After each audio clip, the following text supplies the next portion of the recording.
And now, it's time for another Dice Tower review with the Game Boy Geek. Hello there, my friends. It's the Game Boy Geek here. Have you ever wanted to be a Ghostbuster? Not the guys from the movies, but like real Ghostbusters. Today, we're going to play a nice little game here called Phantom Society from Yellow. Now, this was one of my little surprises at Gen Con 2013 that I was really impressed with. It's 2 to 4 players, 8 and up. It says 20 minutes on the box, but really, it really only takes 15 or 10 or even less sometimes. So let's check it out. It's a team deduction game where you're trying to figure out where people are, and it gets played quite quickly, and it's quite a lot of fun. So let's check it out and see how it's played.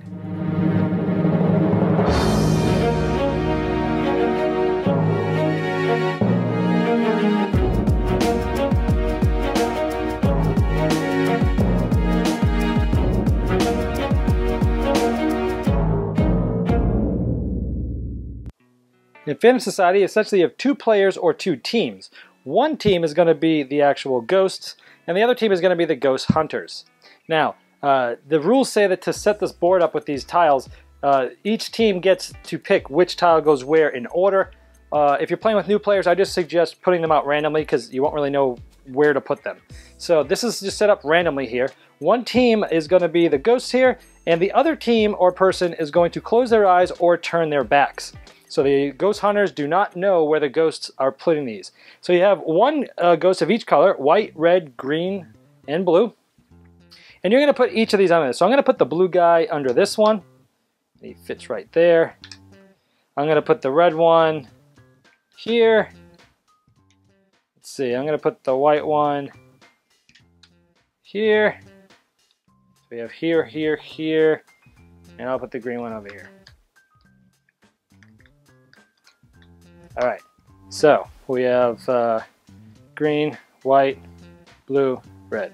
So I know I've got a blue here, guys. So I will tell them, there's my white guy, white, green, blue. So you got to remember where they are. So the other team will open their eyes. The ghosts go first. So I have a white guy here. They don't know that. So the ghosts go first. Now I can destroy or devastate any room that's adjacent to here. So that means any one of these 8 other rooms I can pretty much take out and call it devastating. So let's see, I'm going to take this room out and devastate it, and it's worth 5 points. In a 4-player game, if the ghosts get to 45 points, or in this case it's supposed to be money, $45,000, the ghosts win. If the ghost hunters get all 4 ghosts shown before they get to the 45, the ghost hunters win. So now that I've taken this off, the ghost hunters know that my ghost is in one of these here. So let's say they pick this. Oh, not there. If they pick one and there's not a ghost there, this goes to the ghosts team because they didn't find the ghost. So this is now I already have 10 points. So now it's the ghosts team again. Now if you're playing with 4 people, they sit alternately each seat. Ghost in one seat, ghost hunter, ghost, ghost hunter. And each ghost person holds 2 of the colors. So you're only really using 2 of the ghosts per person. If you're playing a 2-player game, the one ghost person has to kind of control all 4 ghosts. So let's see, I can move, let's say now, we know that my ghost is here, and remember, they don't know that. Now, if I wanted to kind of use this ghost again, I can go to any of the ones that it's touching, but now that this is opened up, I could actually go here, because this is the next tile here. So I could go here, here, here, here, here, here, here. I could normally go here, but there's no tile here, there's no tile here, I could go here. Boom, I'd get 6 points. At this point, the other team probably knows that it's this. So they would pull this up and they would get to keep these on the other side. They don't really score points, but they keep the ghost from scoring points. So now the other people know that when I'm pulling up tiles, that there's only one white ghost. So if I now devastate, let's say, this room, this person now knows that I have to be one of these 9, but they also know that I can't be white. So they know that I'm not here and I'm not here. So I must be in one of these here. So it's a matter of deducing and deduction, and as the game gets on, it gets harder and harder. So they guess this one and no.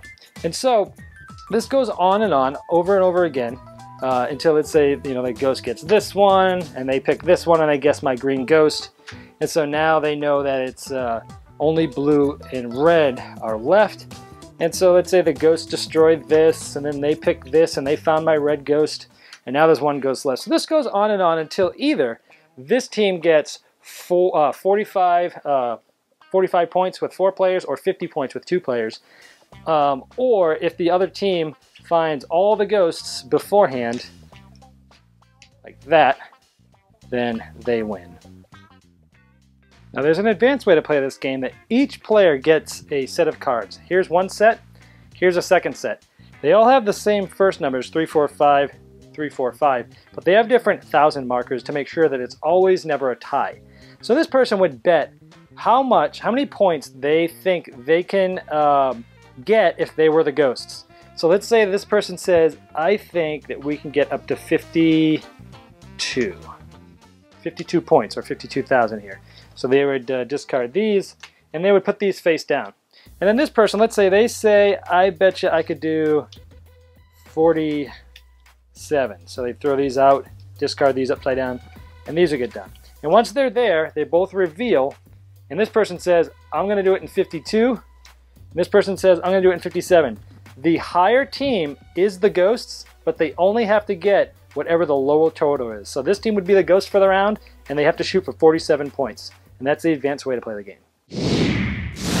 Alright, well that's Phantom Society. So, all in all, okay, I am typically always a big fan of deduction games. Anything that has a deduction element, I usually love it.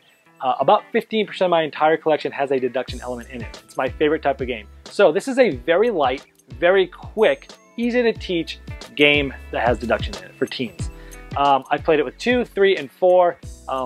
With 2, it's a little hard sometimes as the ghost, because sometimes you can actually forget where you put the four things. When you're playing with 4 players and there's 2 of you as the ghost and you only have to look at 2 of them or remember where 2 of them are, it's a lot easier. But it doesn't break the game any seats. You know, it's still fun with 2 players. I like it. It's just a very basic, simple game that's easy to teach, easy to get to the table. It's quick. I can play it in 10 minutes. Actually, some of our games finished in less than 10 minutes. So it's super quick. I can play it anywhere. I can play it with anybody. I always like those games that I can really take out in any situation. It's not quite brain burner-ish, but there is some thinking involved. So it's kind of like a very light to light medium, maybe deduction, more on the light side, but maybe kind of a little bit in between.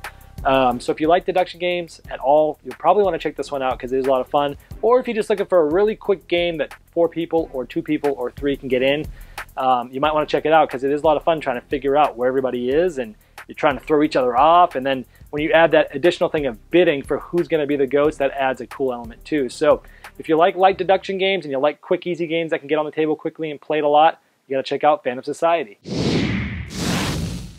So much for watching the Dice Tower videos. Find more great videos and reviews as well as our top-rated audio podcast at Dicetower.com. You can also find other great shows at Dicetowernetwork.com. I'm Eric Summerer, and you've been watching The Dice Tower. The Dice Tower is sponsored by Cool Stuff Inc., where you can find great games for great prices. Cool stuff in stock. Check them out at CoolStuffInc.com.